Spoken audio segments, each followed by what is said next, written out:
Сәлеметсіздер ме? Бүгін сіздермен көрінісі өте көркем әрі өте дәмді болып шығатын татардың қонақасы тағамының рецептімен бөлісетін боламын. Соңына дейін қарап, ұнаса лайк басып, құнды пікірлеріңізді жазып отырыңыздар. Қоңыраушаны басып, каналыма жазылып қойыңыздар. Ол үшін біз алдымен қамырын илейміз. 2 стакан ұнға 1 тал жұмыртқа және де 2 ас қасық өсімдік майын тамызып, лайықты мөлшерде жылы суға 5 грамм тұз салып араластырып езіп алған соң, азыдан суды құйып отырып, жұмсақтап қамыр илеп аламыз.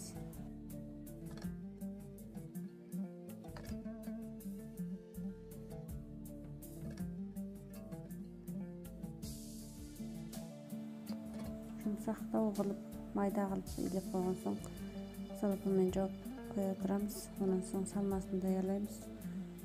Салмасына 500 грамм фарш, оған ұсақтап туралған пияз менен көк пиязды қосамыз.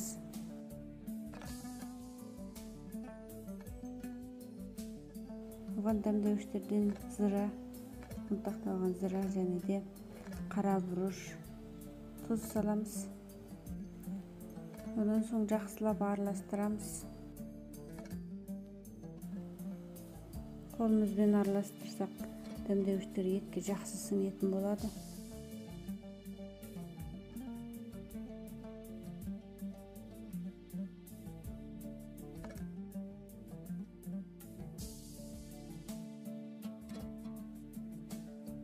Жақсылап араластырып алып, салмамызды бетін жауып қоя тұрамыз. Ondan soң тағы да үлкен кішілігі бірдей бірнеше тал картопты аршып, жуып тазалап алған соң, оған лайықты мөлшерде тұз, қара бұрыш және паприка салып араластырып қоя тұрамыз. Дәмдеуіштері сіңіп тұру керек.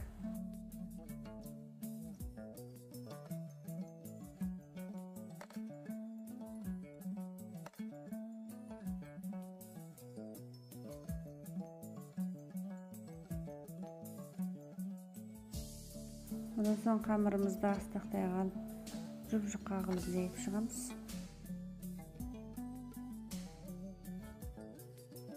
Жұқа қылып жайып алған соң, шетіндегі тегіс емес жерлерін кесіп алып тастап, тегістеп алған соң, 4 бұрыштап, үлкенірек 4 бұрыш қылып кесеміз.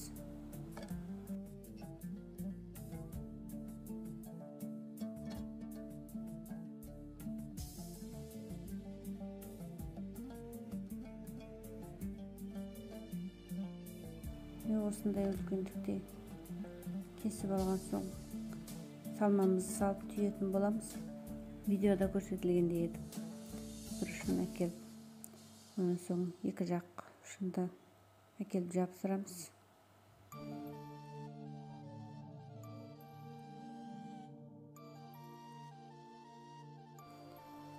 Онан соң орап, ұшына су жағып жабыстырып шығамыз. Видеода көрсетілгендей етіп барлығын түйіп шығамыз. Одан соң азырақ майды қыздырып алған соң, майға салып қамырды пісіріп аламыз. Екі жағында қызартып пісіріп аламыз.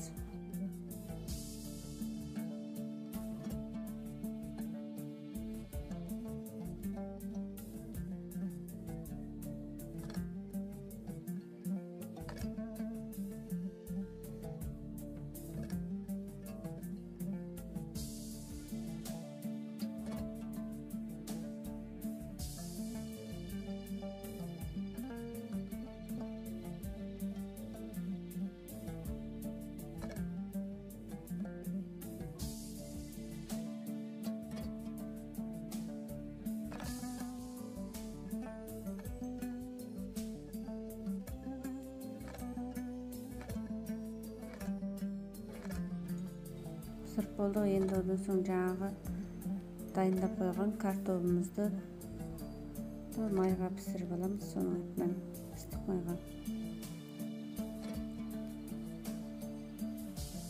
Екі жағында сарғайтып майдан бір өткізіп алып шығамыз.